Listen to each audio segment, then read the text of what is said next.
વર્તમાન પરિસ્થિતિ જે દેશની છે એનાથી આપણે સૌ ભારત દેશના નાગરિકો વાકેફ છીએ.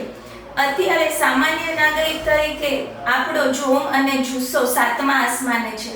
આપણે એ વસ્તુ માટે પણ તૈયાર છીએ કે જો આપણને ઉપરથી આદેશ મળે કે તમારે સરહદે જવાનું છે લડવા માટે, તો પણ આપણે અત્યારે આનાકાની નથી કરવાના.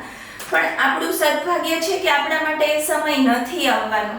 તો જે સૈનિકો આપણા દેશની રક્ષા માટે સરહદ પર તૈનાત થયા છે, એમની જરૂરિયાત માટે ક્યારેય પણ એવી પરિસ્થિતિ ઊભી થાય કે બ્લડ ડોનેશન એના માટે આપણે કરવું જોઈએ, તો આ એક સૌથી સરળ રસ્તો છે કે તમે અત્યારે તમારો દેશ પ્રેમ બતાવી શકો, દેશની સેવા કરી શકો.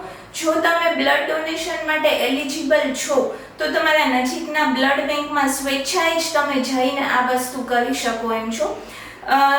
યુદ્ધના ધોરણે પૂર્વ તૈયારી રૂપે સરકારના પણ આદેશ છે કે દરેક ગામમાં બ્લડ ડોનેશન કેમ્પ યોજાય. તમારા ગામમાં, તમારા આસપાસના વિસ્તારમાં કોઈ પણ જગ્યાએ જો તમને ખબર પડે કે આવો કેમ્પ યોજાય છે, તો જો તમે એલિજિબલ છો તો અવશ્ય જઈને રક્તદાન કરો. રક્તદાન એ મહાદાન છે, આપણને ખબર જ છે. સૈનિકોને તો જે જરૂર પડશે તો સ્વેચ્છાએ જઈને રક્તદાન કરો, એવી અત્યારે આશા બ્લડ બેંક તરફથી અમે લોકો અપીલ કરીએ છીએ. હું પણ રક્તદાન કરવાની છું, તમે પણ જઈને કરો. દેશ પ્રેમ દેખાડવા માટે આ સૌથી સરળ ઉપાય છે. મારું નામ ડૉક્ટર હિનલ ઠક્કર છે. હું પોરબંદરમાં એઝ અ પીડિયાટ્રિક ડેન્ટિસ્ટ કામ કરું છું.